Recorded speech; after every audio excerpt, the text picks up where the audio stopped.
হাই দোস্ত, welcome back to my channel. মই আজি আপোনালোকৰ কাৰণে আৰু এটা নতুন ভিডিঅ' লৈ আহিছোঁ।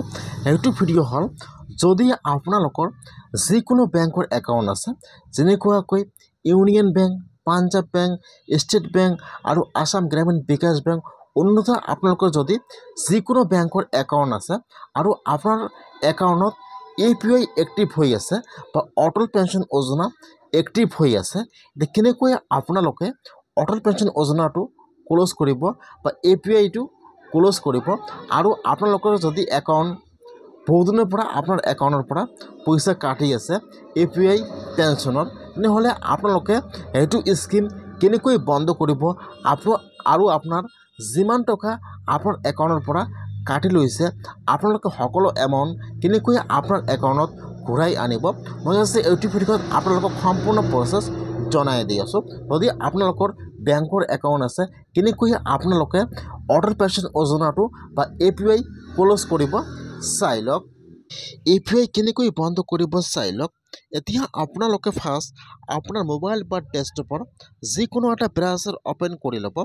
আপোনালোকে ইয়াত লিখিব APY ক্লোজ ফৰ্ম, লিখি আপোনালোকে চাৰ্চ কৰিব।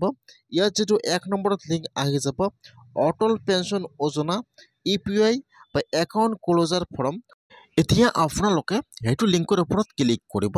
মই কিন্তু আপোনাৰ সুবিধাৰ কাৰণে অপশ্যনটো লিংকটো মই ডিছক্ৰিপশ্যনত দি দিছোঁ। আপোনালোকে তাৰ পৰা ফৰ্মটো ডাউনলোড কৰি ল'ব পাৰিব।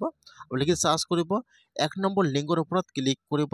তাৰপিছত আপোনাৰ ওচৰত APY ক্লোজাৰ ফৰ্মৰ PDFটো ইয়াত অ'পেন হৈ যাব। এইটো হৈছে কিন্তু APY ক্লোজাৰ ফৰ্ম। এতিয়া আপোনালোকে ফাৰ্ষ্ট ফৰ্মটো ডাউনলোড কৰি বা আপোনালোকে ফৰ্মটো প্ৰিণ্ট কৰি লৈ ল'ব। এতিয়া কিন্তু আপোনালোকে ফৰ্মটো ফিল আপ কৰিব লাগিব। কেনেকৈ ফিল আপ কৰিব চাই লওক। ইয়াত ফাৰ্ষ্ট চাবত দিয়া আছে ব্ৰাঞ্চৰ নাম, ইয়াত চাবত দিয়া আছে অটল পেঞ্চন যোজনা ক্লোজাৰ ফৰ্ম। এতিয়া আপোনালোকে ফাৰ্ষ্ট ফৰ্মটো ফিল আপ কৰিব লাগিব। ফাৰ্ষ্ট ইয়াত আপোনাৰ ব্ৰাঞ্চৰ নামটো বহাই দিব, যিটো আপোনাৰ ব্ৰাঞ্চৰ নাম বা আপোনাৰ যিটো ব্ৰাঞ্চত একাউণ্ট আছে ইয়াত আপোনাৰ ফাৰ্ষ্ট ব্ৰাঞ্চৰ নামটো বহাই দিব। এইটো কিন্তু আপোনালোকে যিকোনো বেংকত জমা দিব পাৰিব। এতিয়া আপোনালোকে ফাৰ্ষ্ট ইয়াত ব্ৰাঞ্চৰ নামটো বহাই দিব। তাৰপিছত ইয়াত চাব যে প্যান নম্বৰ, যিহেতু আপোনালোকে আপোনাৰ APY নম্বৰটো নাজানে আপোনালোকে ইয়াত সেইটো লিখিব নালাগে। ইয়াত চাব দিয়া আছে name of the pan holder. এতিয়া ইয়াত যিটো আপোনাৰ একাউণ্টত ফুল নাম দিয়া আছে, এতিয়া ইয়াত আপোনাৰ ফুল নামটো বহাই দিব। তাৰপিছত এতিয়া আপোনাৰ যিবিলাক পইচা কাটি লৈছে এইবিলাক পইচা আপোনাৰ কোনটো একাউণ্টত এড কৰিব বা আপোনাৰ কোনটো একাউণ্টত আহি সোমাব, আপোনালোকে ইয়াত সেইটো একাউণ্ট নম্বৰ বহাই দিব।